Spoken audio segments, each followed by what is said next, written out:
Bem-vindos ao episódio 99 do E aí, professor? Walter, dá para acreditar nisso? Episódio 99. Isso quer dizer que o próximo será o 100º episódio. Vai ser tipo um jubileu. Um jubileu. Eu espero que após ele nós vamos para casa. Eu também espero. Bem, hoje nós temos um tema interessante. As alianças de Deus. Exato. E tem muita confusão sobre isso, então nós vamos precisar da iluminação do Espírito Santo. Nosso Pai Celeste, nós te agradecemos mais uma vez por nos abençoar e nos trazer até aqui. A Ti seja toda a glória, nós não poderíamos ter feito nada sem Tua ajuda. Nós pedimos que novamente Tu abençoes essa conversa e todos os que nos assistem. Em nome de Jesus, amém. Amém. Por que decidimos falar sobre as alianças? É porque este assunto é fundamental para os últimos dias. É pelo fato de existir, sim, um povo, que é o povo da aliança. Mesmo nesse tempo em que estamos vivendo. Esta é a nova aliança. Precisamos compreender este assunto, pois há muita confusão por aí.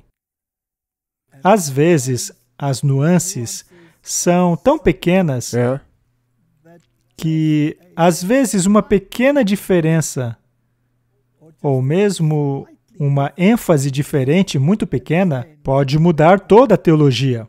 Verdade. Considere, por exemplo, o verso "Verdadeiramente eu te digo, hoje estarás comigo no paraíso". Ou então, "Verdadeiramente eu te digo hoje, estarás comigo no paraíso". Existem duas teologias completamente diferentes que se baseiam no mesmo verso. Portanto, precisamos ser muito cuidadosos em como consideramos essas palavras. E onde está sendo colocada a ênfase. Sim, e sobre qual é a sua importância para o nosso tempo. Pois uma das acusações que ouvimos constantemente daqueles que alegam que os mandamentos de Deus foram abolidos é de sermos legalistas. Porque nós estamos sob uma nova aliança. Pois é, e já outros gritam, liberalismo! Portanto, onde está o equilíbrio? A resposta está nas alianças. Portanto, eu acho conveniente que terminemos com este assunto em nosso episódio 99. Porque eu acredito que muito em breve veremos o retorno de nosso Mestre. Eu também espero. Façamos algumas perguntas. Primeira, qual é o propósito da aliança? Qual seria a diferença entre uma aliança bíblica e uma aliança convencional? Por quanto tempo ela é válida? Quais seriam os requisitos obrigatórios por parte da humanidade? Ou o que ela precisa cumprir na aliança? E qual seria a parte de Deus nesta aliança? Então vamos lá. Qual é o propósito da aliança? Bem, a aliança bíblica também é para benefício do ser humano. Exato. É um acordo, não é? E para que uma aliança exista, são necessários dois lados. Você não pode fazer uma aliança consigo mesmo. Você pode fazer uma resolução, mas não uma aliança. Sim. Qual é a diferença entre uma aliança bíblica e uma aliança convencional? Bem, as duas precisam ser ratificadas por uma lei. No caso da aliança bíblica, é que ela é feita com o soberano do universo.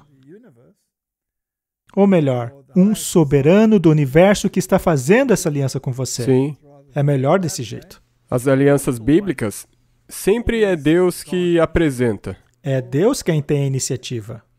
Já uma aliança convencional normalmente surge de uma necessidade de ambas as partes. E por quanto tempo a aliança é válida? Ela é válida até ser dissolvida ou até que uma das partes não cumpra com os termos. Correto. Neste caso, ela é invalidada. Qual seria o requerimento exigido por parte da humanidade? Seria cumprir a sua parte no acordo? Qual seria a obrigação de Deus nesta aliança? Cumprir com a parte dele. Exatamente, a mesma coisa. É bem simples, não? Portanto, não é uma coisa complicada. É um processo judicial Simples. É. Mas afinal, por que Deus fez uma aliança com os homens? Esta citação é do Espírito de Profecia. Ela diz: por causa da transgressão, o homem perdeu a sua santa inocência e penhorou-se a si mesmo a Satanás.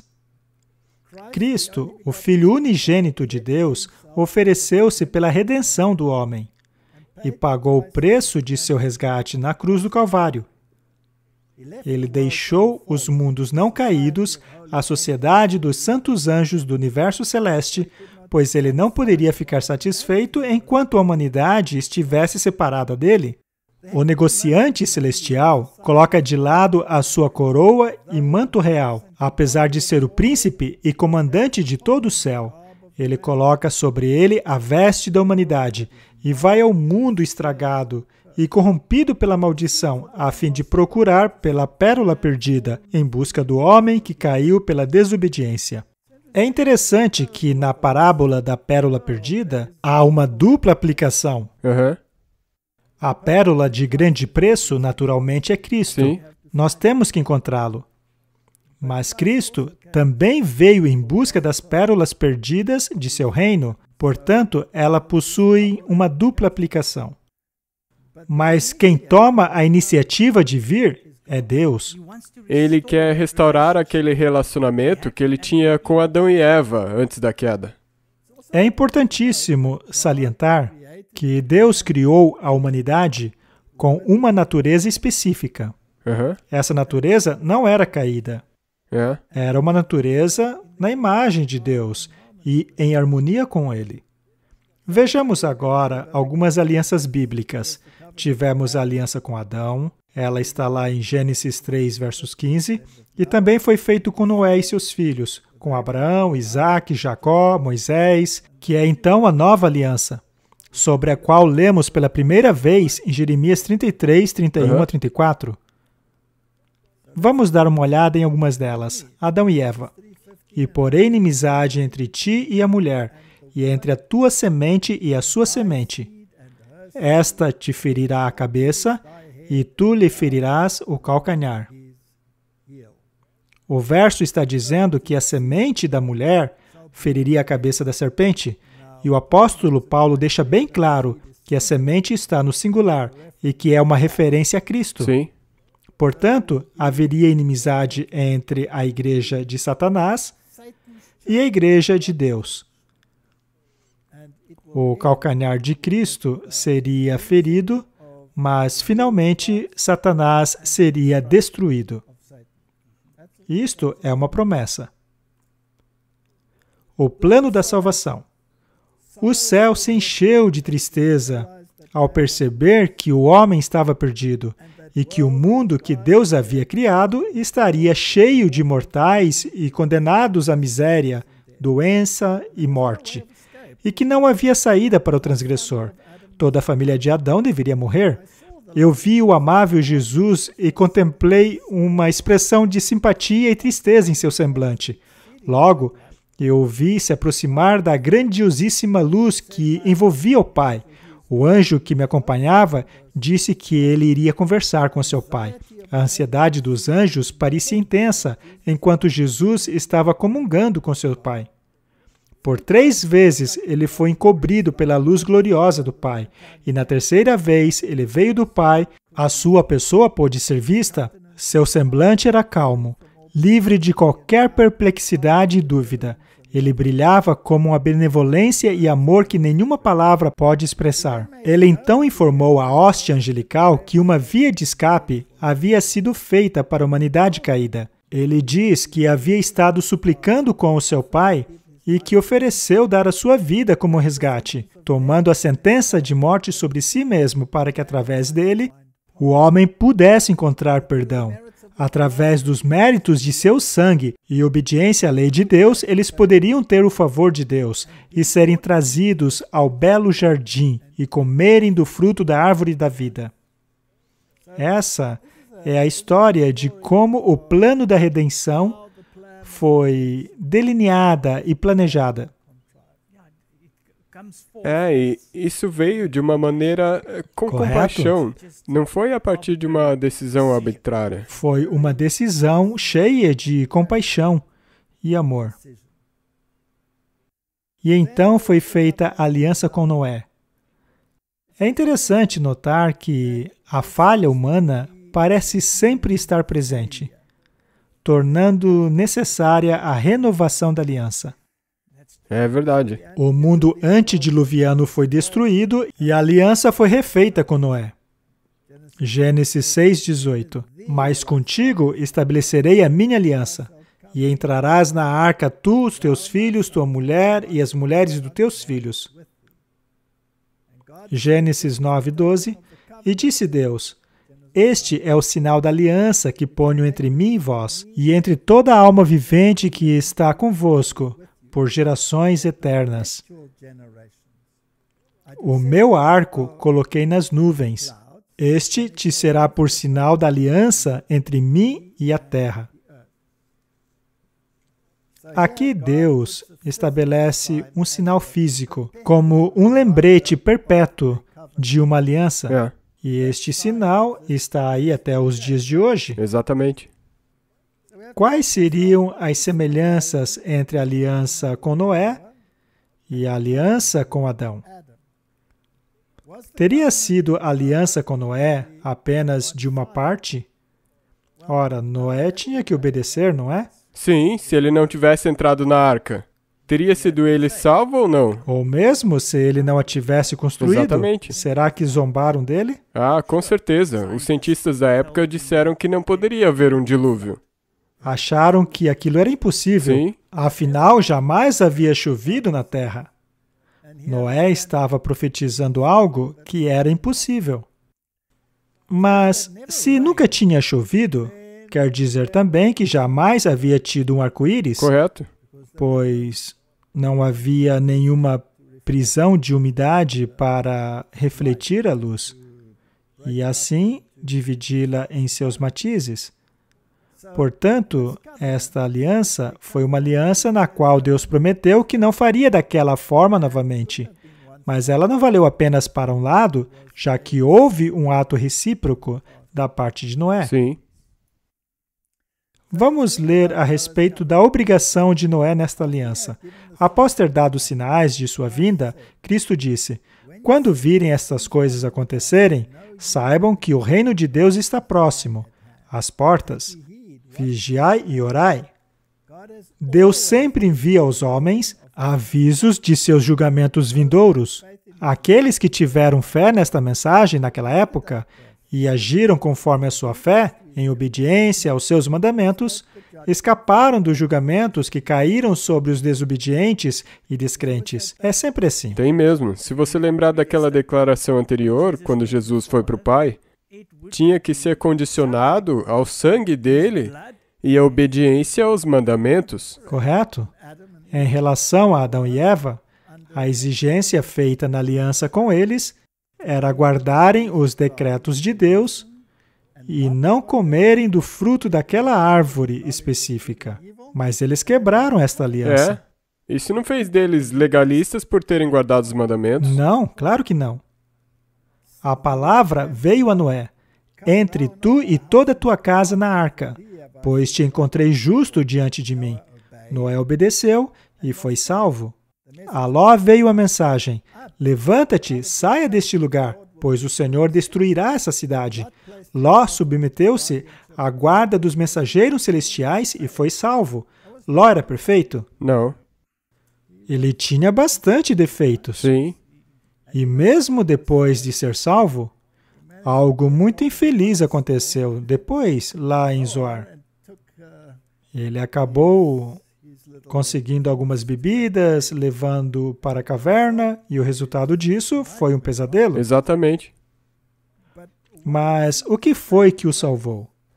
Ter depositado a confiança em Deus. Ele creu e saiu da cidade e não olhou para trás. Os discípulos de Cristo tiveram um aviso sobre a destruição de Jerusalém. Aqueles que ficaram alertas em relação aos sinais da ruína vindoura e saíram da cidade, escaparam da destruição.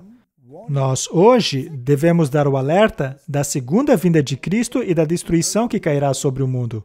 Aqueles que derem ouvidos a este alerta serão salvos. Portanto, há um aviso, um comprometimento, Sim, e então um ato de obediência e o resultado. é isso aí. Basicamente, isto é É a assim que ela aliança. funciona. E uma vez que nós estamos vivendo nestes dias, em que a maior delas, a maior destruição de todos os tempos, está próxima de acontecer. Sendo assim, é fundamental que nós acreditemos nisso. Assim como Abraão, como Noé, como os discípulos. Precisamos obedecer. Então essa fé também tem que ser colocada em prática. É isso mesmo? Existe um hino que cantamos que diz confiar e obedecer. Não há outra maneira de sermos felizes em Jesus, a não ser confiando e obedecendo. E se você ler a Bíblia, você verá constantemente que o Espírito Santo era dado àqueles que obedeciam. Portanto, é impossível divorciar na obediência desta equação. Mas, dito isso, precisamos compreender algumas nuances. Sim, Nós chegaremos lá.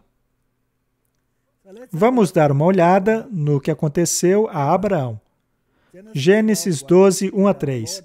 Então o Senhor disse a Abraão: sai-te da tua terra, da tua parentela e da casa de teu pai, para a terra que eu te mostrarei. E far-te-ei uma grande nação, e abençoar-te-ei, e engrandecerei o teu nome.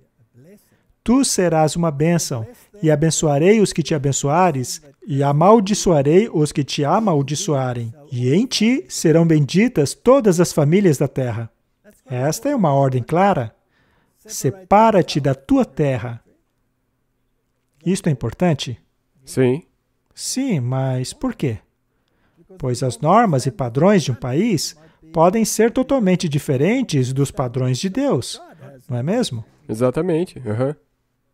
Da sua gente, da casa de teu pai, da família do teu irmão, da sua família mais próxima, e vá para uma terra que eu te mostrarei. É uma ordem difícil. Mas a promessa está lá em Gênesis 17. E estabelecerei a minha aliança entre mim e ti e a tua descendência depois de ti e as suas gerações, por aliança perpétua, para ti ser a ti por Deus e a tua descendência depois de ti. Esta é a minha aliança, que guardareis entre mim e vós e a tua descendência depois de ti. E todo homem entre vós será circuncidado. Esta aliança era baseada na circuncisão. E esta aliança era de quem? Uma aliança de Deus. É um detalhe importante, não? Sim, você tem que perceber isso quando você lê o texto. Não foi Abraão que fez essa aliança com Deus. Era a aliança de Deus. E será que Deus comete erros, Martin? Não. Será que Deus, às vezes, comete um errinho e daí tem que corrigi-lo? Não. Deus já sabe o futuro? Sim, Bem, e se foi Deus quem fez a aliança, então deve ser boa, não? exatamente. Esta aliança foi chamada de Aliança da Circuncisão. Mas, Martin, será que isso significa que circuncisar o seu filho já é tudo? Já é o suficiente? Não. Ou será que significa algo mais profundo do que isso? Sabe, muitas pessoas provavelmente pensam que isso substituiu algo das alianças antigas. Mas é apenas uma continuação, uma renovação, como você disse. E como você acabou de dizer, não. Existe sempre algo mais profundo na aliança do que a ação física que você tem que fazer. Exato. E ela não incluía apenas Abraão, incluía a descendência dele. Aham. Ok? É importante sabermos que a circuncisão é símbolo da circuncisão do coração Sim, e, por sua vez, é símbolo daquilo que você acredita e guarda como valor moral que você quer transmitir aos seus filhos. exatamente, é esse o pacote. E será que as meninas estão excluídas disso? Não, Não. elas fazem parte da aliança, pois meninas fazem parte do sistema genético de Abraão. Sim, e elas também estão sob os maridos delas. E quem determina entre os dois sexos se a descendência será macho ou fêmea? É a mãe ou é o pai? O pai? Sim, é o pai, pois somente o pai tem o cromossomo Y ou X para contribuir, não é? Aham. Portanto, as mulheres também fazem parte dessa aliança. Não tem como existir nenhum tipo de descendência sem as mulheres. Exatamente. Então não vai ter que ter um outro tipo de aliança com o resto. Este é um ponto muito importante, Martin. Veja só, quem veio primeiro, Adão ou Eva? Adão? Adão veio primeiro, não é? Aham. E, por acaso, Adão tinha todo o material genético necessário para criar uma Eva?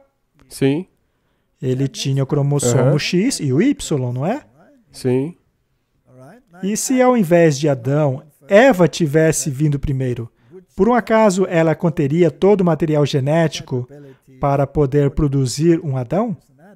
Não. Não, pois ela não tem o cromossomo Y. É por isso que Adão tinha que vir primeiro. Portanto, a Bíblia está certa mais uma vez. E a suposta ciência, não. Muito bem. Como foi alterada a aliança quando o nome de Abraão foi mudado para Abraão? E quais são as semelhanças e diferenças entre as alianças feitas com Adão e Noé? E foi o sacrifício de Isaac parte da aliança também? Estas são perguntas interessantes, Martin. O que foi que mudou? Bem, o nome de Abrão foi mudado para Abraão, que significa pai de nações. Em outras palavras, a aliança passou a incluir a humanidade, não é? Eu acho que provavelmente, desde o começo, Deus já tinha isso em mente. Sim, E ele abriu um pouco mais da explicação dessa aliança para Abraão ao fazer isso. mas o meio pelo qual essa aliança seria propagada, ou seja, seus descendentes, foi de certa forma impedida pelo fato de a esposa de Abraão ser estéril. Isso foi um teste. Este foi um grande teste. Deus aguardou até que ela passasse da idade, para que assim a aliança tornasse um milagre Exatamente. de autoria de Deus. Só para o caso de a humanidade achar que a aliança foi feita por ela. Tem muita coisa escondida nessa aliança. E quais são as semelhanças entre as alianças feitas com Adão e Noé? Como sabemos, Noé foi o pai da humanidade após o dilúvio. Portanto, se a aliança foi feita com Noé, ela incluiu toda a humanidade. Assim como aquela que foi feita com Adão. Exato. Mas Noé não teve a aliança da circuncisão. O que acontece aqui é que há uma mudança de uma realidade física para uma realidade espiritual, ou seja, o coração. Pois a circuncisão era símbolo da circuncisão do coração. Então, agora estamos transitando da realidade de uma manifestação física, já que Noé é literalmente o pai da humanidade pós-diluviana, para uma aliança com aqueles que tomam a decisão em seu coração. É uma grande diferença. Sim. E, na verdade, você pode me corrigir se eu estiver errado, de certo modo, foi isso que Deus também quis dizer com a primeira aliança. Já era para ter sido com o coração. Deveria ter sido, mas não foi. Não. E outra semelhança é que foi Deus que iniciou ela. Exato. E o sacrifício de Isaac? Ele foi parte da aliança? Se eu fosse responder isso, eu diria que não foi parte da aliança.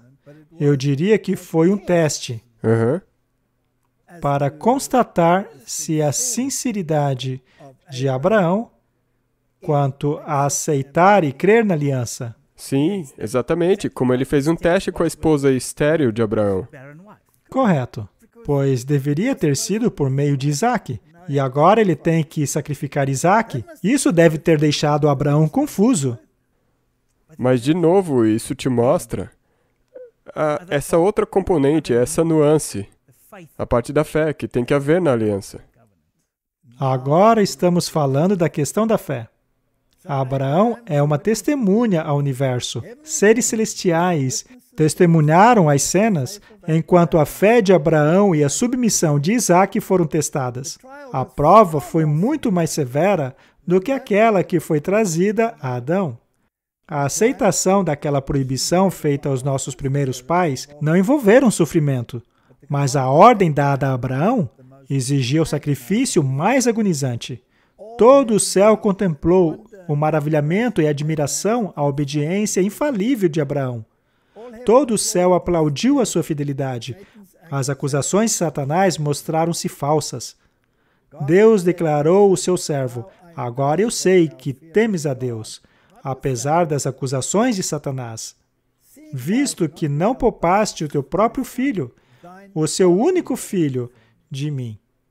A aliança de Deus, confirmada a Abraão por um juramento diante das inteligências de outros mundos, testificou que a obediência será recompensada.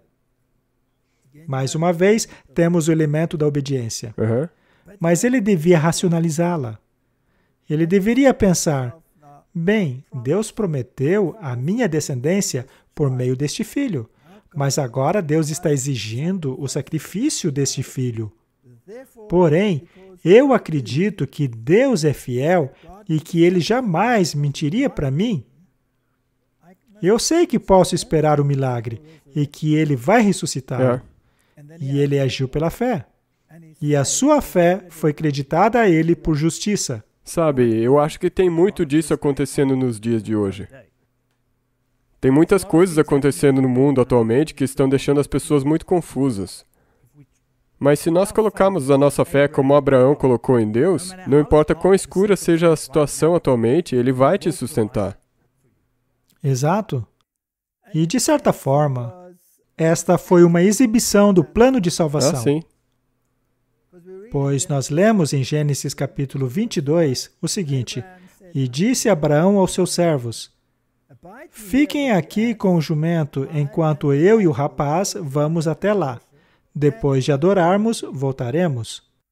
Isto nos diz que, apesar do sacrifício, ele traria Isaque de volta. Sim. E Abraão pegou a lenha para o holocausto e a colocou nos ombros do seu filho Isaque. E ele mesmo levou as brasas para o fogo e a faca e caminharam juntos.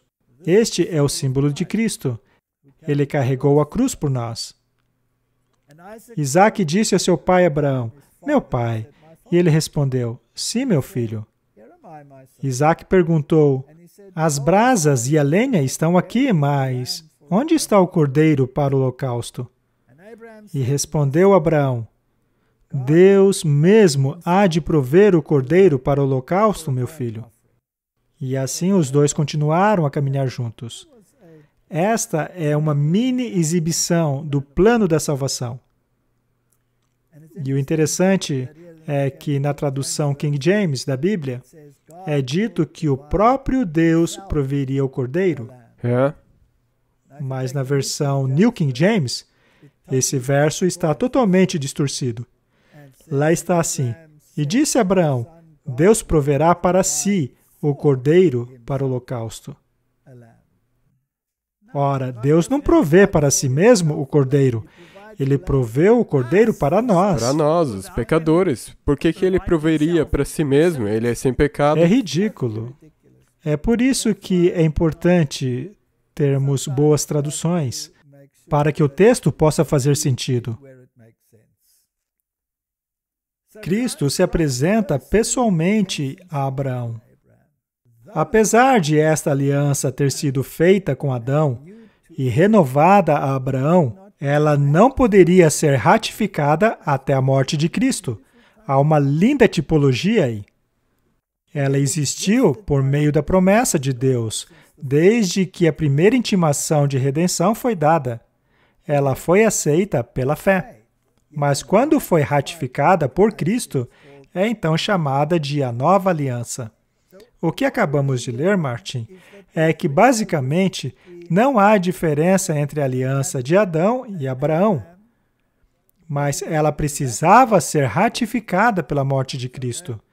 Aquela ilustração do plano da salvação foi um vislumbre do futuro.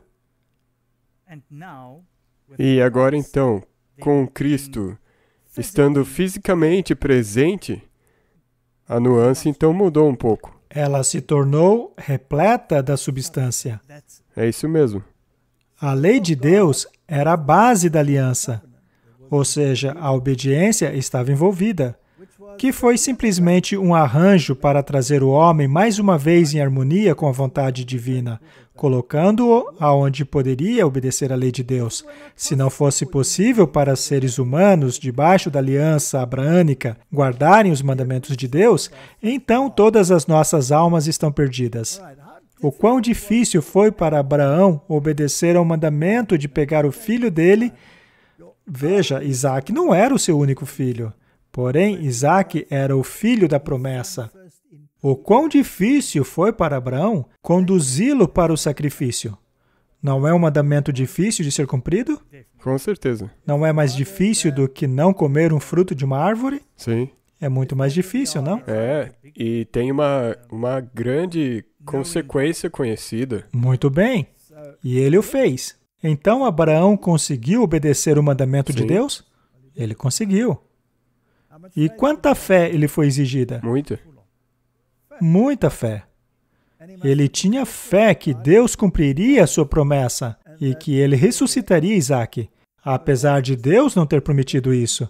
Mas se Deus havia garantido que a semente viria por Isaac, então essa era a consequência lógica. A aliança abraâmica é a aliança da graça. Pela graça sois salvos. Filhos desobedientes? Não, mas obedientes a todos os seus mandamentos. A obediência inquestionável de Abraão foi um dos eventos mais marcantes da fé e dependência de Deus encontradas nos registros sagrados. A mesma fé e confiança que possuía Abraão, os mensageiros de Deus precisam hoje. Martin, eu recebo muitas mensagens, muitas cartas, e eu sei que você também, de pessoas perguntando, o que eu faço agora? Exatamente. Deus disse uma coisa, porém estão me dizendo para fazer outra. O que devo fazer? Preciso comer, preciso salvar minha família. Precisamos praticar a fé de Abraão, não é? Sim. Perceber que não importa o quão ruim pareça a situação, Deus prometeu que cuidaria de nós. Isso é duro. Mas foi prometido, então isso vai acontecer. Vamos avançar para a aliança com Moisés agora. A cada estudo percebemos uma nova nuance, E nós não é? não vimos aqui uma mudança, porque se você olhar para isso, algumas pessoas podem dizer, ok, a circuncisão era uma aliança diferente daquela com Adão. Mas ainda envolvia a Ainda é obediência. a mesma. Porém, o coração foi incorporado. Vamos a Moisés agora. Falou mais Deus a Moisés e disse, eu sou o Senhor. Eu apareci a Abraão, a Isaac e a Jacó como Deus Todo-Poderoso. Mas pelo meu nome, Jeová, não lhes fui perfeitamente conhecido. O que isso quer dizer, Martin? Isso significa o seguinte: Abraão, Isaac e Jacó receberam esta imagem de Deus como o todo-poderoso governante do universo. Aham. E este governante todo-poderoso disse, olha, é isso que eu quero que vocês façam. Sim. Mas aqui ele diz, isso mudou. Agora eu venho até você, Moisés, com o meu nome pessoal. Isso é algo que fazemos com os nossos amigos, não é? Se você recebe uma carta oficial de alguma empresa, ela diz, Senhor Smith, Temos algo que gostaríamos de discutir com o Senhor. Aham. A carta não diz, fala, Martin! Não ia dar certo, não é? Não. Portanto, aqui o Senhor vem com o seu nome pessoal. E também estabeleci a minha aliança com eles, para dar-lhes a terra de Canaã, a terra de suas peregrinações, na qual foram peregrinos. E também tenho ouvido os gemidos dos filhos de Israel, os quais os egípcios fazem servir, e lembrei-me da minha aliança. Portanto, diz aos filhos de Israel, eu sou o Senhor. Aí está o nome dele, Yahvé, seu nome pessoal. E eu vos tirarei debaixo das cargas dos egípcios, e vos livrarei da servidão, e vos resgatarei com o braço estendido e com grandes juízos. E eu vos tomarei por meu povo, e serei o vosso Deus. E sabereis que eu sou o Senhor, o vosso Deus, que vos tiro debaixo das cargas dos egípcios. E eu vos levarei à terra acerca da qual levantei a minha mão, jurando que a daria a Abraão, Isaque e a Jacó, e vou-la darei por herança, eu, o Senhor. Aí está o nome pessoal dele. Portanto, trata-se da mesma aliança. É. Mas note como Deus vai se aproximando, É. de uma maneira pessoal. É Deus se apresentando de uma maneira um pouco diferente. Quase da mesma maneira que era com Adão. Correto? E quais as semelhanças com as alianças anteriores? O aspecto condicional da aliança do Sinai é idêntica à intenção das declarações condicionais da aliança abrâmica, que é claramente uma aliança da graça.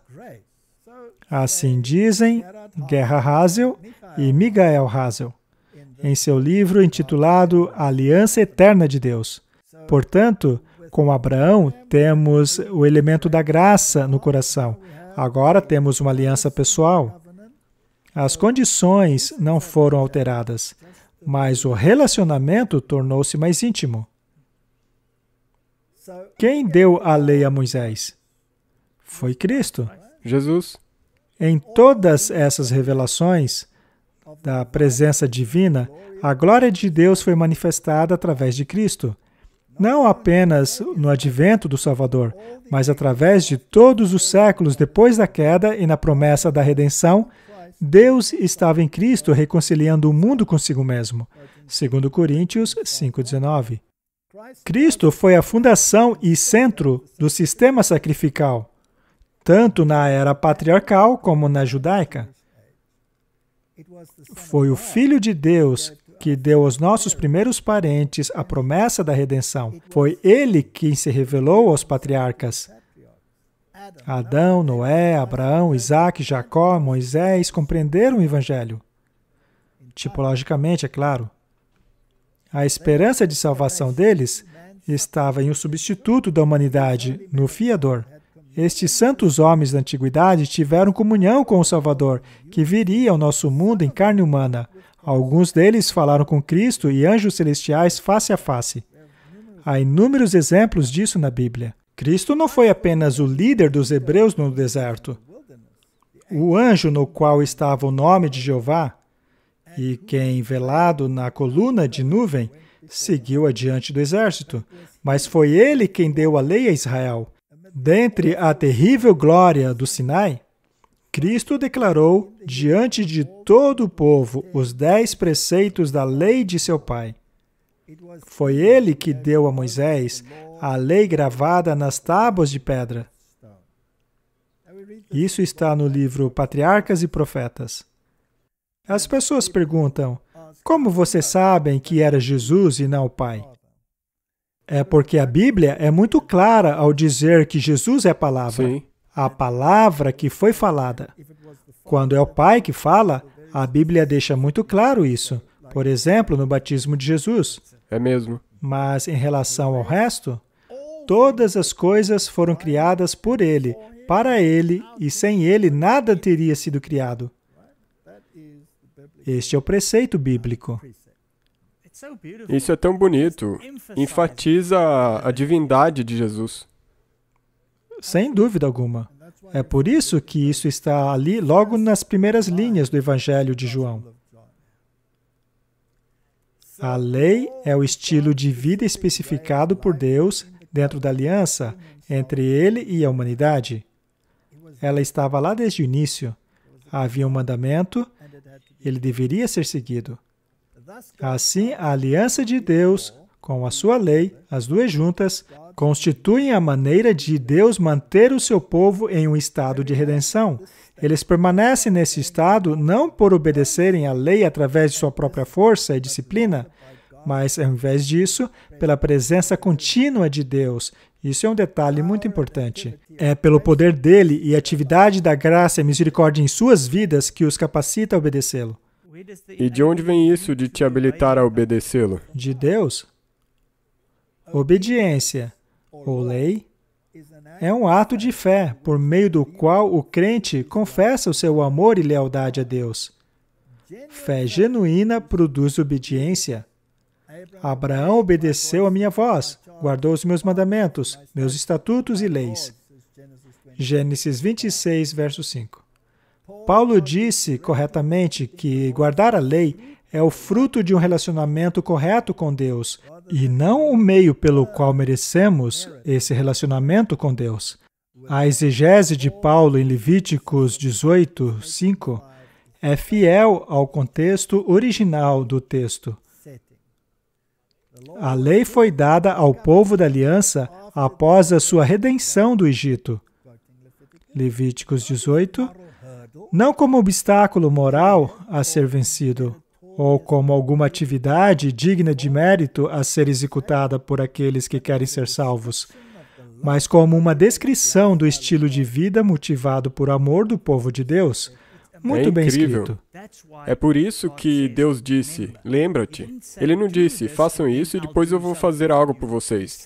Ele salvou eles e depois disse, lembra quando eu salvei vocês? Me mostrem isso através da obediência. Exato.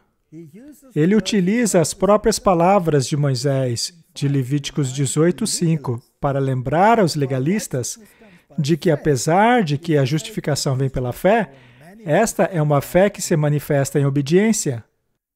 É como Paulo diz em Romanos, será que anulamos a lei pela fé? Deus nos livre, nós exaltamos a lei. Porém, tal obediência, os crentes não podem dar sem a ajuda. Isso é muito importante. Eles não podem obedecer sem serem capacitados pela graça provida por Deus por meio do Santo Espírito.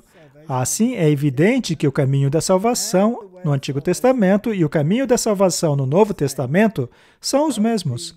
Ambos são a salvação pela graça por meio da fé, o que resulta em obediência. Este assunto é muito bem explicado neste livro, escrito pelo Hazel pai e o Hazel filho. O pai já faleceu, mas ele explica muito bem. Falemos agora sobre a lei ter sido colocada dentro da Arca da Aliança. Isso prova que ela é o coração do governo de Deus. Deuteronômio 10, 2. E naquelas tábuas escreverei as palavras que estavam nas primeiras tábuas que quebrastes, e as colocará na arca. Por outro lado, em relação à lei cerimonial, aquela que Moisés escreveu, é dito: tomai este livro da lei e ponde-o ao lado da arca da aliança do Senhor, vosso Deus, para que ali esteja por testemunha contra ti. Portanto, a lei cerimonial era posta ao lado, mas os 10 mandamentos dentro da arca. E era o propiciatório, também chamado de o trono da graça, que protegia da condenação da lei. Este seria o trono de Deus. Continuando a ler ainda mais um pouco o livro de Hazel, vemos o seguinte: o sábado é um sinal da aliança em 3 dimensões. Ele possui um significado para o aqui e agora, ele reflete no passado e alcança o futuro. Ele reflete o fato de que foi instituído na criação e é o memorial de Deus da criação deste mundo. Ele diz algo significativo relacionado à atividade de Deus no presente, confirmando um sinal da aliança nas vidas daqueles que reconhecem Deus como seu Senhor, de que eles aceitaram o seu senhorio e redenção, e de que vivem como vivem pelo seu poder. Então, o sábado atinge o futuro, encontrando o seu cumprimento completo no plano da salvação, quando a redenção total e ilimitada liberdade serão experimentados. O sábado conecta a criação com a nova criação. Aqui ele mencionou Gênesis e Isaías. É muito importante compreendermos o sábado, pois ele faz parte da aliança. Ele está nos 10 mandamentos. Sim. O sábado está no coração da aliança. Ele possui o sinete de Deus. O sábado é o selo de sua autoridade. Mas por quê? Porque o sábado é o sinal de que Deus é o Criador. Foi Deus que criou os céus e a terra. O sábado do 7º dia foi iniciativa de Deus. Isso que você acabou de dizer é muito importante, porque Deus que começou a aliança. Ele escreveu os 10 mandamentos. Quem é que pode tirar qualquer coisa que seja desses mandamentos? Ninguém. E caso alguém procure fazer tal coisa, está revelando a arrogância do pior tipo.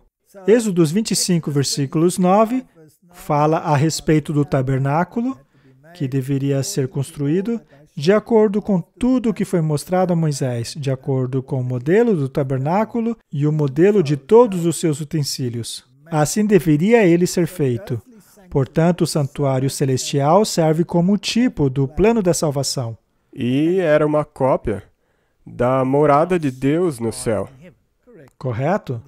Este santuário era oficiado por sacerdotes terrenos, mas o santuário celestial possui o sacerdote muito melhor oficiando por lá. Sendo assim, podemos dizer que a aliança foi ajustada. Mas veja, ela permanece a mesma, mas só foi ajustada. É muito importante que compreendamos este ajuste. Vamos dar uma olhada então neste assunto. A nova aliança. A primeira vez que lemos que Deus faria uma nova aliança é no livro de Jeremias. E o interessante é que mais uma vez é mencionado uma destruição.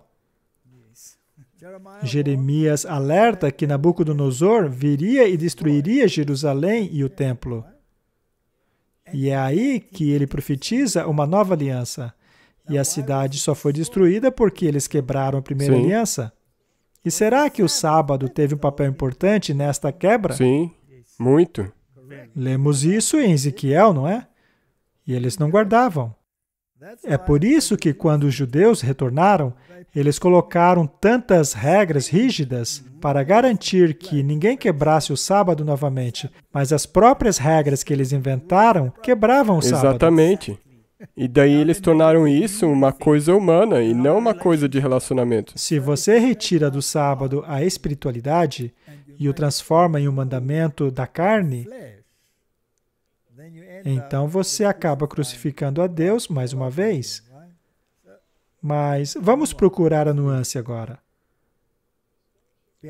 Estão chegando os dias, declara o Senhor, quando farei uma nova aliança com a comunidade de Israel e com a comunidade de Judá. Agora vem uma frase em destaque.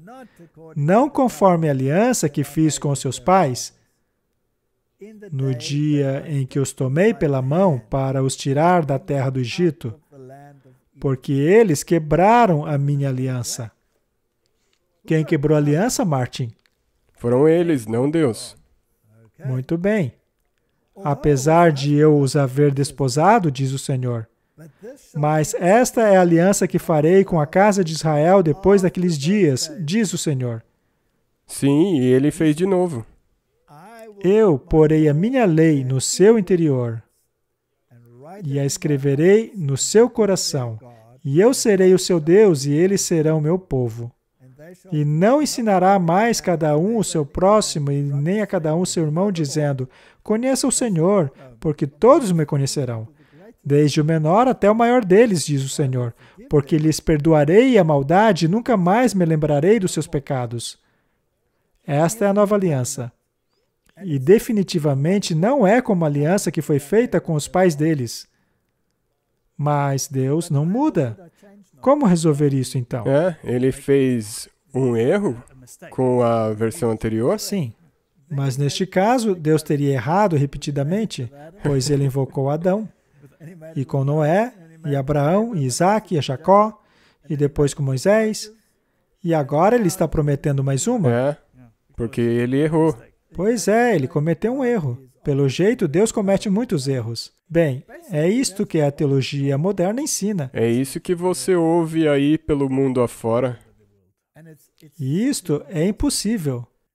Portanto, precisamos estar muito certos do porquê a nova aliança é diferente daquelas feitas com os pais. Temos que nos aprofundar um pouco a fim de compreendermos. Primeiramente, por que ela é chamada de a nova aliança? Vamos ver o que os rásios têm a dizer. Precisamos tomar cuidado para não superimpor os significados modernos à Bíblia, no que se refere a compreender a intenção, propósito e sentido da linguagem bíblica. O termo novo em relação à nova aliança, de Jeremias 31:31, é o termo hebraico Shadás. Este termo hebraico frequentemente quer dizer renovar, restaurar. Refere-se a algo novo, que não estava presente na mesma qualidade ou maneira anteriormente. Refletindo ambos os sentidos, a nova aliança é simplesmente a renovação ou restauração da aliança, que agora possui características não presentes da mesma maneira ou qualidade de anteriormente. Deus não fala aqui de uma nova lei, mas de uma nova aliança. Isso é muito importante. Primeira coisa, Deus nunca comete erros. Sempre que há um erro, é de nossa parte. Correto, ele nunca muda. Ele faz aqui uma renovação da aliança, o que quer dizer que a aliança não mudou. Porém, os termos sobre os quais ela é aplicada, estes sim foram alterados. Sim. Vamos dar uma olhada com mais detalhes. Vamos para o livro de Hebreus. Se você quiser ver uma análise mais profunda, você pode assistir a nossa série Substâncias e Sombras, capítulo 8. Eis uma pequena amostra de Hebreus 8, versículo 6. Mas agora alcançou ele ministério tanto mais excelente, quanto é mediador de uma melhor aliança, que está confirmada em melhores promessas. Ou seja, a aliança agora está melhor. Ela agora foi estabelecida em melhores promessas. Mas isso quer dizer que as outras eram ruins? Não. Não. Elas cumpriram o propósito delas, dentro de sua esfera de atuação. Mas elas não poderiam extrapolar essa esfera, pois eram meramente tipológicas. Elas apontavam para frente. Isso. Pois se a primeira aliança fosse perfeita, então não seria necessário procurar lugar para uma segunda. Muito bem. Então a primeira era defeituosa? Não. Não, não era. A primeira aliança era defeituosa apenas em sua aplicação. Isso por causa das suas limitações. Sim. E não porque Deus não a tenha feito direito. Não era a parte de Deus que era a falha. Exato. Portanto, a primeira aliança era perfeita naquilo que ela se propunha a fazer. Ainda assim, ela tinha um defeito, que era a participação humana. Sim. Por ter achado o defeito neles, o defeito estava na aliança em si? Não.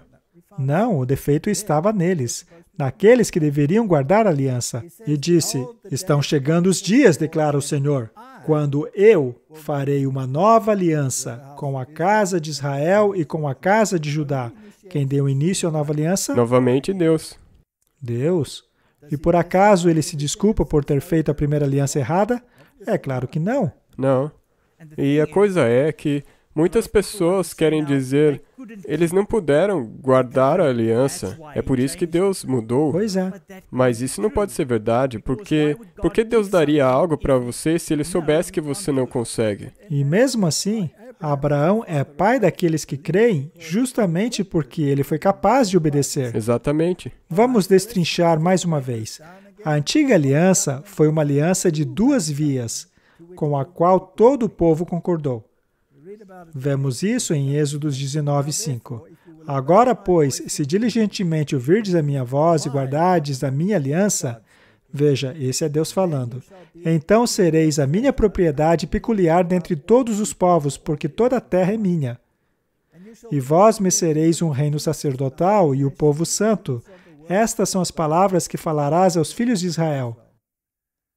E veio Moisés e chamou os anciãos do povo e expôs diante deles todas essas palavras que o Senhor lhe tinha ordenado.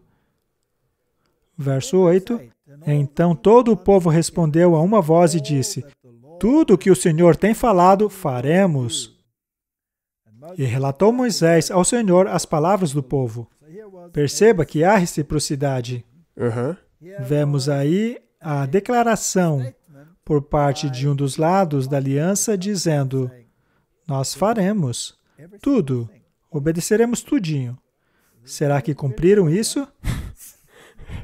É quase como se, alguns minutos depois, eles já estivessem construindo um bezerro de ouro. Pois é, ele nem bem voltou para dizer a Deus que eles já haviam concordado e já estavam quebrando aliança com o bezerro de ouro. Portanto, onde está o defeito? Com a aliança que não era. O defeito não está na aliança, o defeito está com eles. Então, era necessário uma nova aliança. E veremos como até mesmo a nova aliança é a mesma coisa que a antiga, mas... Exatamente, dá para dizer isso agora já. Muito bem, vamos para Hebreus 8, versos 9. Não segundo a aliança que fiz com os seus pais, é o que ele disse, não é? No dia em que os tomei pela mão para os tirar da terra do Egito, porque não permaneceram naquela minha aliança. Eles não cumpriram a parte deles.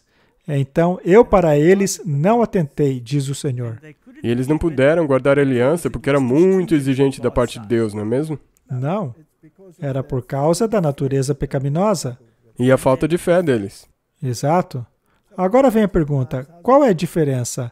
A diferença é que ela não é baseada naquilo que nós prometemos, mas no que Ele promete. Vamos ler agora a partir do verso 10. Esta é a aliança que farei com a casa de Israel. Depois daqueles dias, declara o Senhor. Aqui ele está citando Jeremias. E eu, essa palavrinha é importante, eu colocarei as minhas leis às suas mentes e as escreverei em seu coração. E eu serei o seu Deus, e eles serão o meu povo. Esta é a aliança que eu farei com eles, depois daqueles dias, diz o Senhor. Eu porei as minhas leis em seu coração e as escreverei em sua mente. Temos então um Deus pessoal dizendo: eu entendo a fraqueza da carne humana.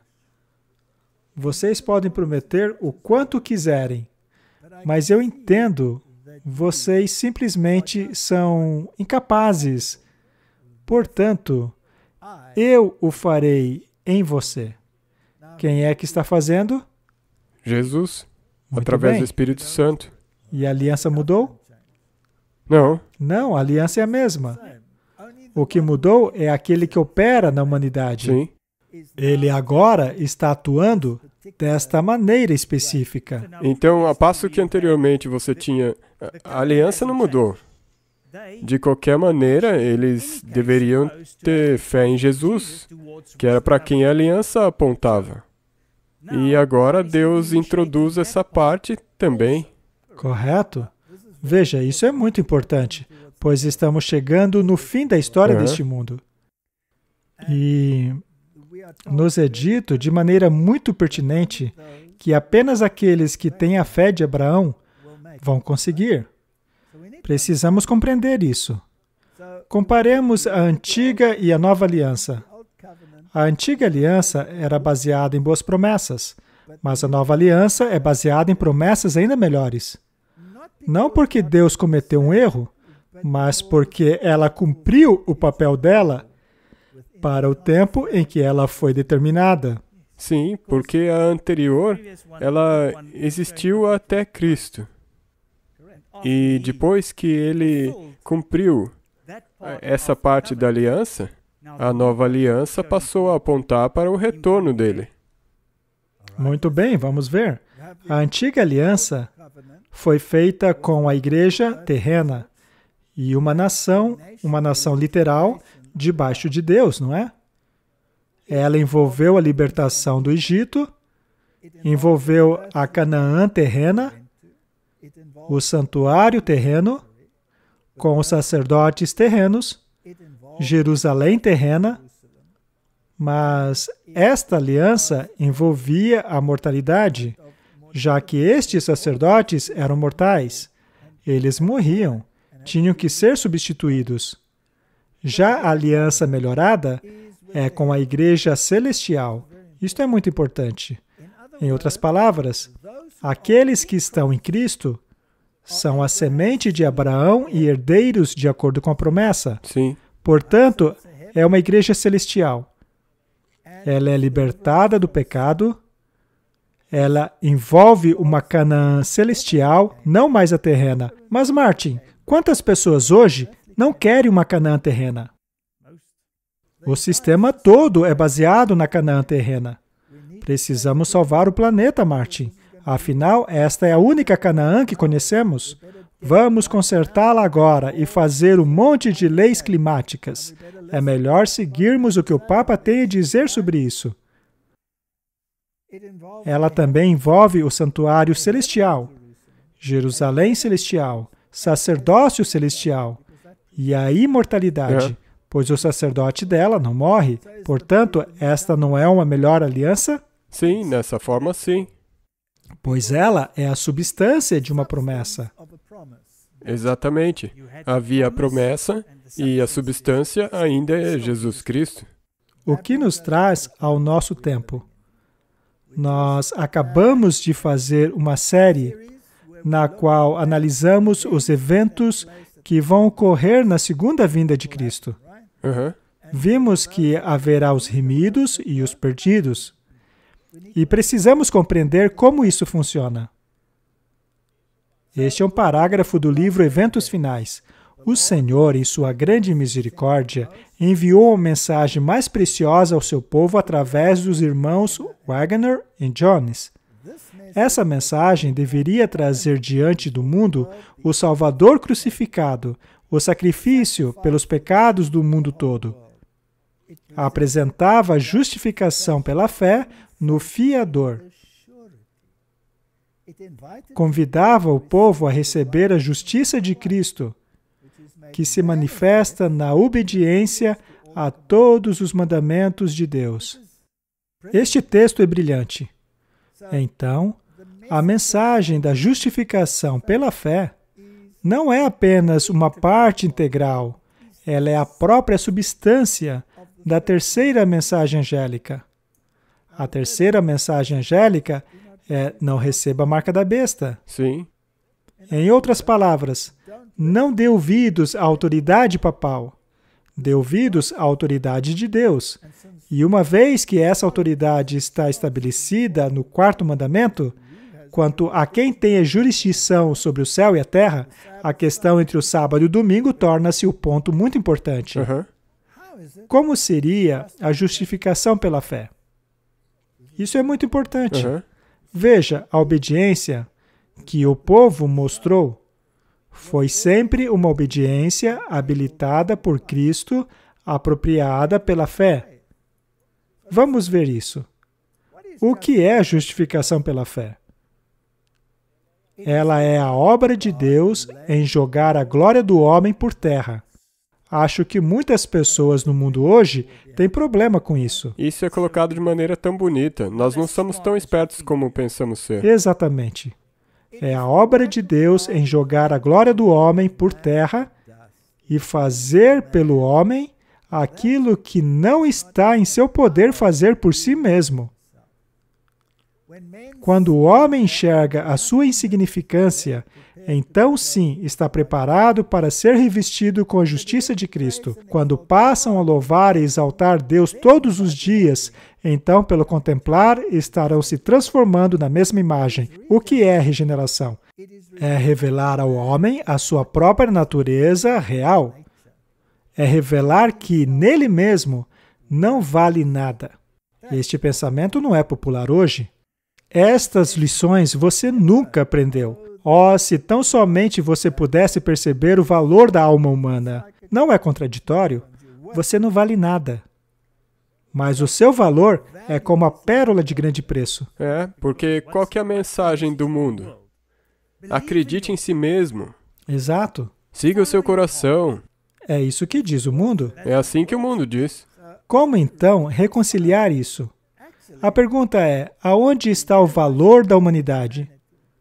O valor da humanidade está em como ela foi criada originalmente, e foi a imagem de Deus. Mas eles perderam a sua glória, perderam o manto de luz, tornaram-se sujeitos à morte. E caso não sejam remidos, serão obliterados para sempre, não é? O valor do ser humano depende de sua restauração ao estado original. E quem é que faz Cristo. isso? Mas o homem quer fazer ele mesmo. Eu posso, diz ele. Mas isso não funciona. É a salvação pela fé contra a salvação pelas obras. É mesmo. Vamos destrinchar isso. O pensamento de que a justiça de Cristo é imputada a nós, não por causa de qualquer mérito de nossa parte, mas como presente gratuito de Deus, é um pensamento precioso. Agora, preste atenção. O inimigo de Deus e dos homens não quer que essa verdade seja claramente apresentada, pois ele sabe que se o povo a recebê-la completamente, seu poder será quebrado. Quem pode quebrar o poder de Satanás? Somente Jesus. Somente Cristo.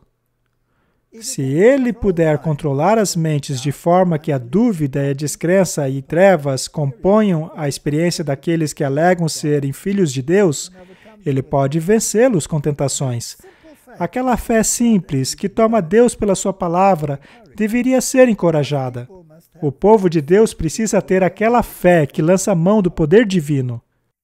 Pela graça, vocês são salvos pela fé, e isso não é de vocês mesmos, é dom de Deus. Ele mencionou aqui Efésios 2:8. Aqueles que creem que Deus perdoa os seus pecados por causa de Cristo não deveriam, quando em tentação, desistir de lutar o bom combate da fé.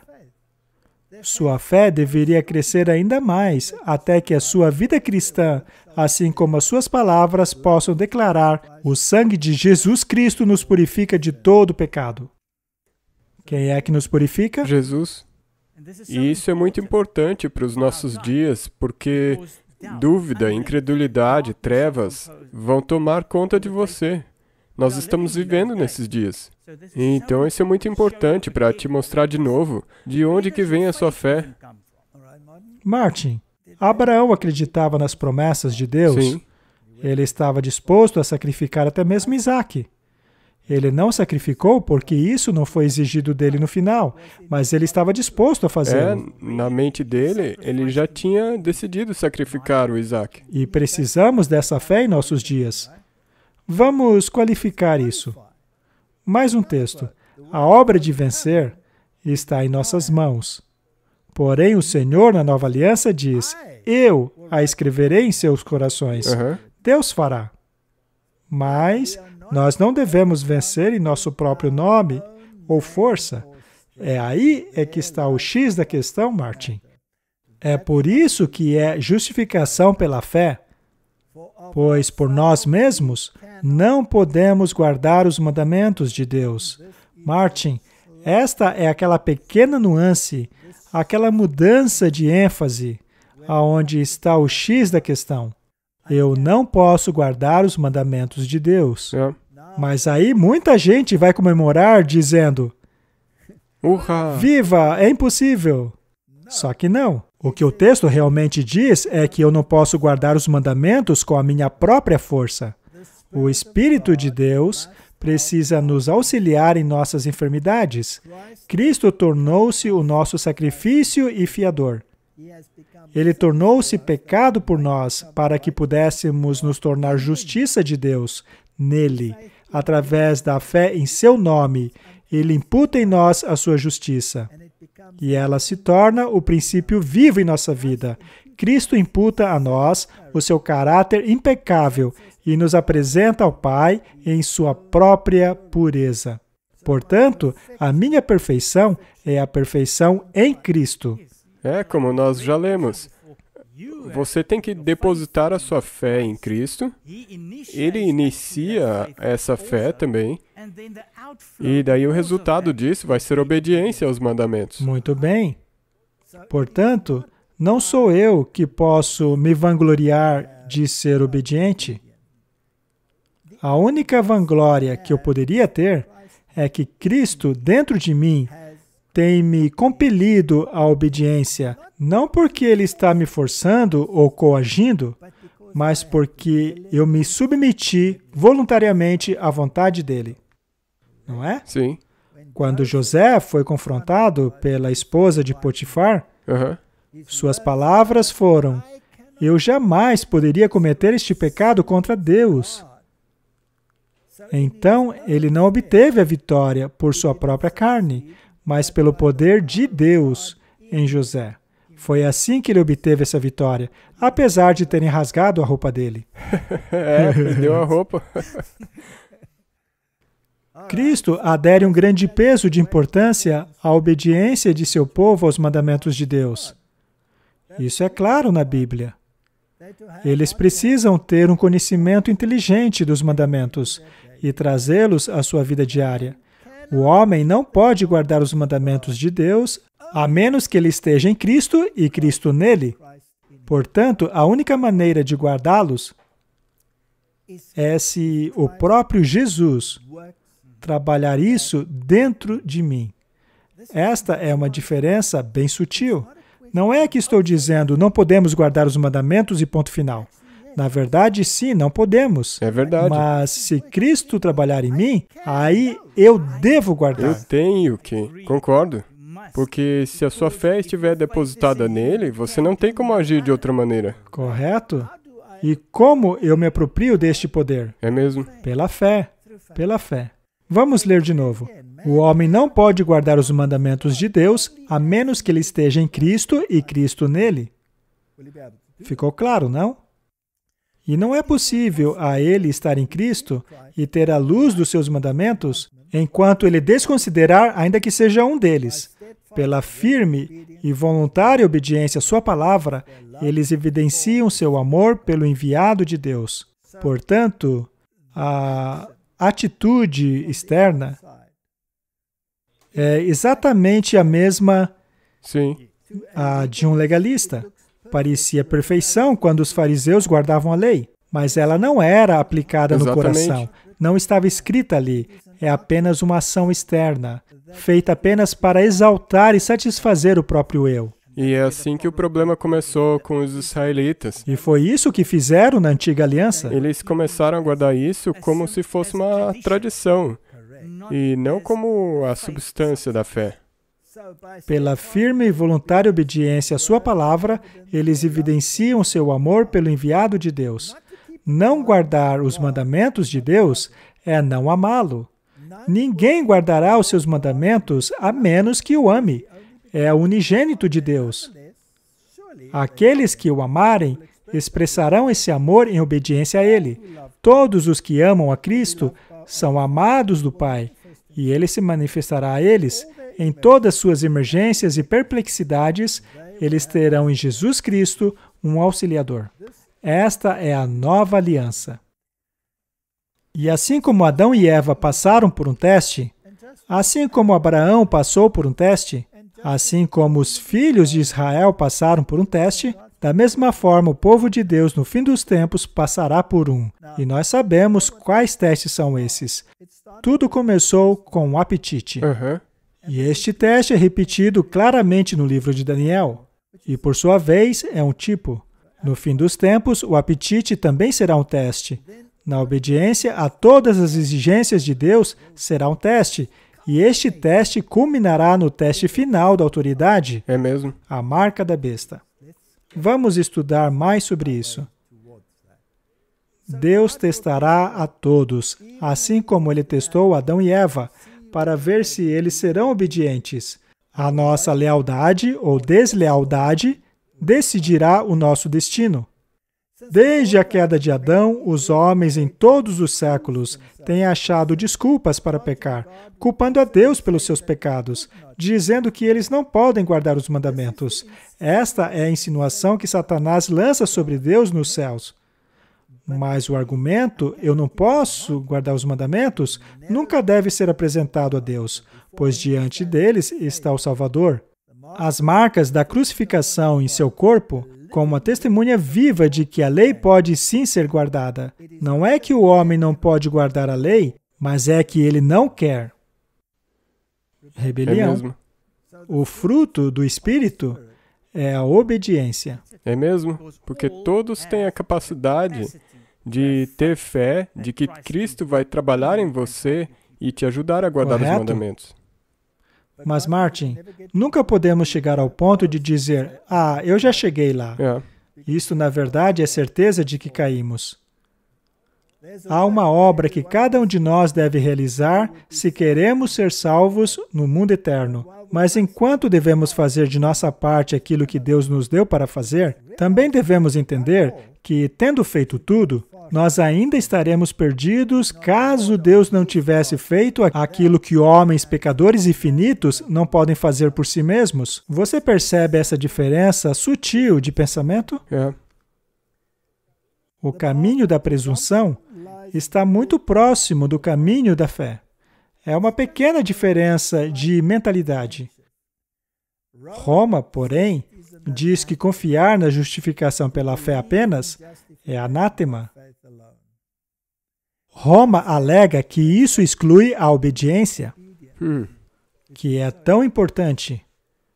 Já os protestantes dizem que é anátema acreditar que a salvação não é somente pela fé. Isto porque a obediência deve ser o resultado e não o meio para a salvação. É uma diferença sutil e por causa dela estão se matando há milênios. E, infelizmente, do lado protestante, eles se desviaram tanto até o outro lado, onde os mandamentos não mais podem ser guardados. Correto. Por isso se livraram deles. A vida religiosa é totalmente dependente da mescla entre as forças humanas e divina. O homem deve trabalhar a sua própria salvação, mas ele não pode fazer isso sem o auxílio divino. Esse é o X da questão.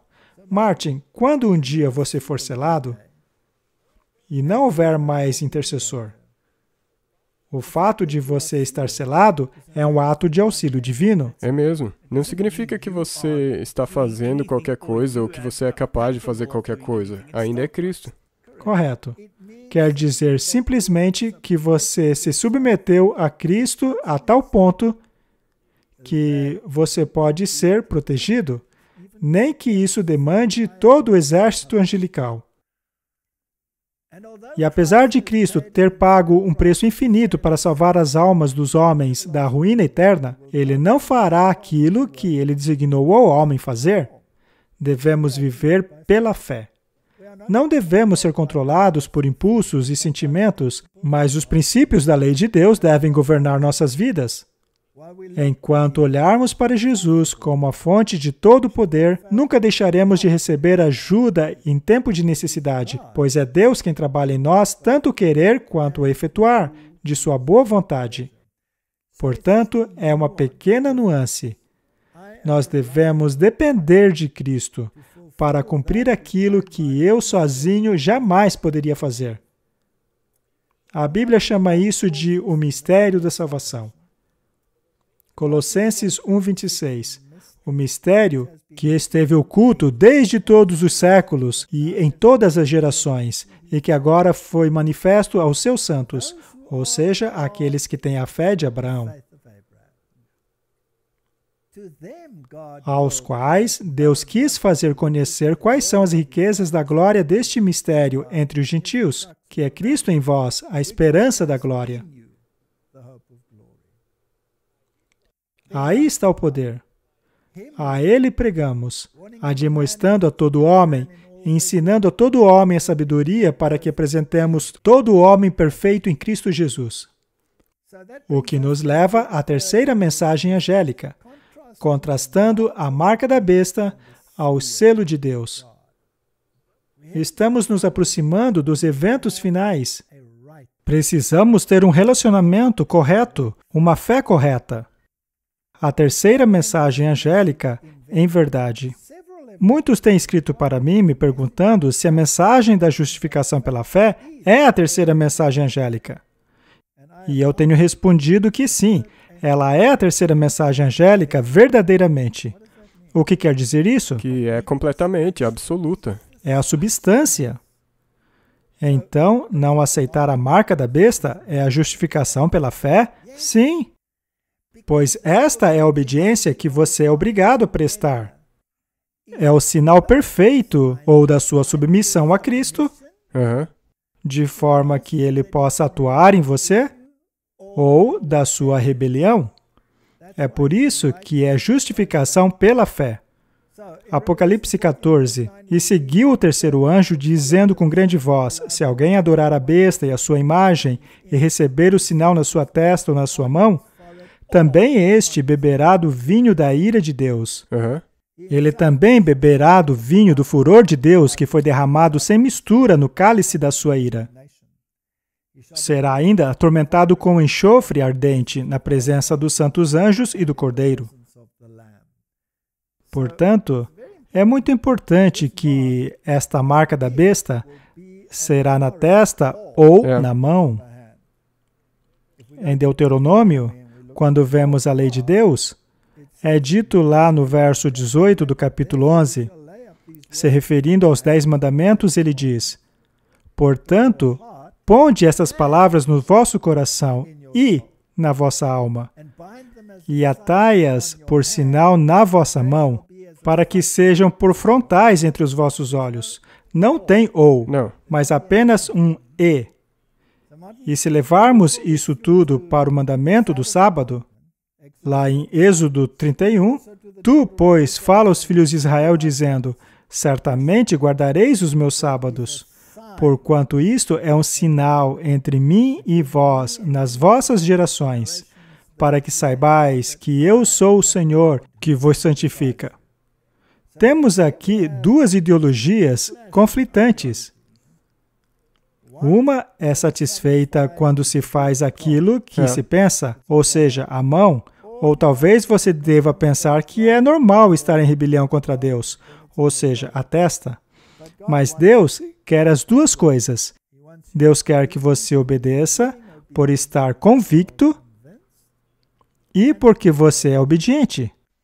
A sua obediência, na verdade, é uma consequência de você estar convencido. Justificação pela fé? É disso que se trata. Temos aqui um verso interessante no livro de Esther, capítulo 8, verso 2. Então o rei tirou o seu sinete, que havia tomado de Amã, e deu a Mardoqueu. E Esther nomeou Mardoqueu como administrador dos bens de Amã. Esta é uma tipologia muito interessante. O rei deu o seu sinete, a sua marca de autoridade. A palavra sinete é relacionada à palavra sinal. Sim, a palavra é parecida. Temos a palavra sinete, que tem relação com a palavra sinal. Portanto, aquilo é o sinal da autoridade do rei. Eles usavam o sinete para colocar o seu selo sobre o documento, coisa assim. E aquele sinete foi dado a Amã.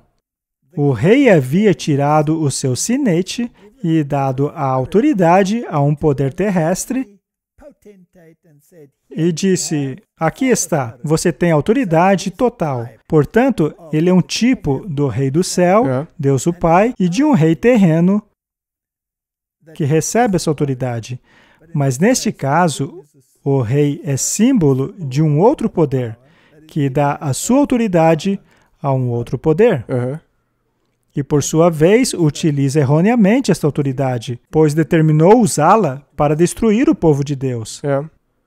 Há um outro rei terreno, que possui um sinete pela autoridade do dragão, que dá a ele um trono e grande autoridade. E ele quer usar esse sinete, este sinal, para exercer sua autoridade sobre o povo de Deus. O que acontecerá com ele? A mesa vai virar e Amã será enforcado. O sinete que foi dado a Amã será tirado e dado a Mordecai. E Esther, que é um tipo da igreja, o colocará como administrador da casa. Portanto, a justiça é o verdadeiro sinal, o verdadeiro sinete. Será a verdadeira vitória.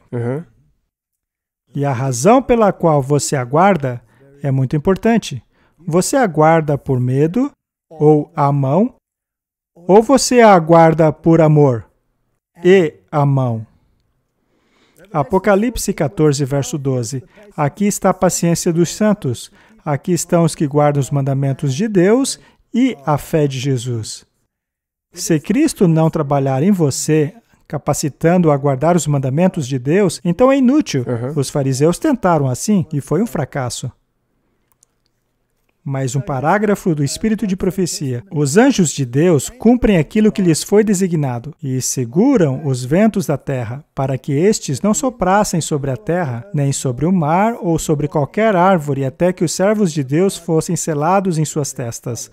O poderoso anjo é visto ascendendo do Oriente. Este mais poderoso dos anjos tem em suas mãos o selo do Deus vivo, do único que pode doar a vida, que pode escrever nas testas a marca ou a inscrição de quem deverá receber a imortalidade, a vida eterna. É a voz deste maior dos anjos. Autoridade para ordenar aos 4 anjos continuarem segurando os ventos até que esta obra seja concluída. E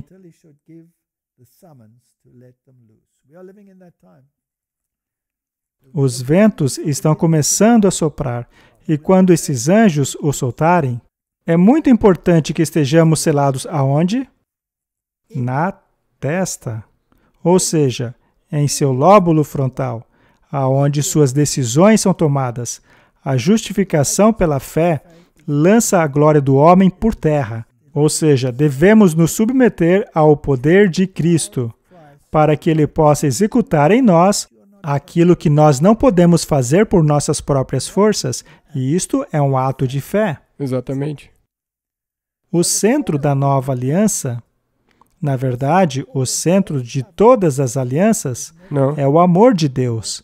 Isto nunca mudou. Há uma grande obra de preparação a ser feita pelos adventistas do 7º dia. Eu quero dizer, não apenas os adventistas. Não.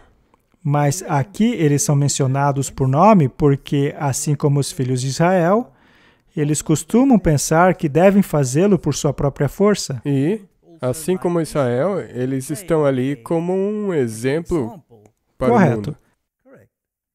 Se quiserem permanecer firmes nas difíceis experiências que estão adiante deles, se quiserem permanecer verdadeiros a Deus em meio à confusão e tentação dos últimos dias, precisam buscar ao Senhor em humildade de coração, pedindo por sabedoria para resistir os enganos do inimigo. Nós precisamos desta humildade de coração. Precisamos nos ajoelhar, pedindo por sabedoria, pois os enganos estão todos ao nosso redor. Essas notas discordantes que ouvimos na mídia e até mesmo dentro de nosso próprio meio deveria nos fazer perceber que precisamos de Deus. Amém. Precisamos manter sempre em mente o solene pensamento do breve retorno do Senhor. E em vista disso, reconhecer o trabalho individual que deve ser feito. Através do auxílio do Espírito Santo, devemos resistir às inclinações naturais e tendências ao erro, e arrancar de nossas vidas todo elemento não cristão. Assim, prepararemos o nosso coração para recebermos as bênçãos de Deus, que nos trarão graça e harmonia com a fé de Jesus. Eu gostaria de dizer às pessoas que agora é a hora de nos ajoelharmos, agora é a hora de dizermos: Senhor, esquadrinhe o meu coração, mostra-me se há algo errado com ele. Lava-me, purifica-me, lava-me com isopo. Purifica o meu templo da alma. Se houver qualquer coisa errada, endireite agora, Senhor. E, por favor, me mostre e me ajude a corrigir isso. Sim. Para esta obra de preparação, grandes vantagens foram concedidas ao povo que foi alvo dessa luz em mensagens de alerta e instrução enviadas através do agente do Espírito de Deus. Temos tantas informações. Como viver corretamente? Leia! É mesmo. Como deveria eu mudar a minha vida para resistir àquilo que está vindo? Ora, leia os Escritos. Devido ao crescente poder das tentações de Satanás, os tempos nos quais vivemos estão cheios de perigos para os filhos de Deus, e precisamos aprender constantemente do grande professor para que possamos dar cada passo em justiça.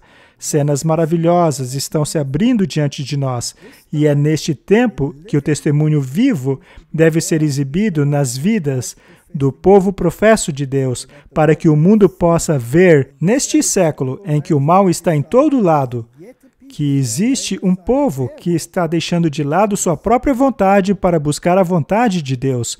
O mundo precisa ver porque você é diferente. Por que você faz aquilo que faz? Ora, você não sabe que está se metendo em encrenca? Abraão não atraiu problemas para si quando levou Isaac para aquela montanha?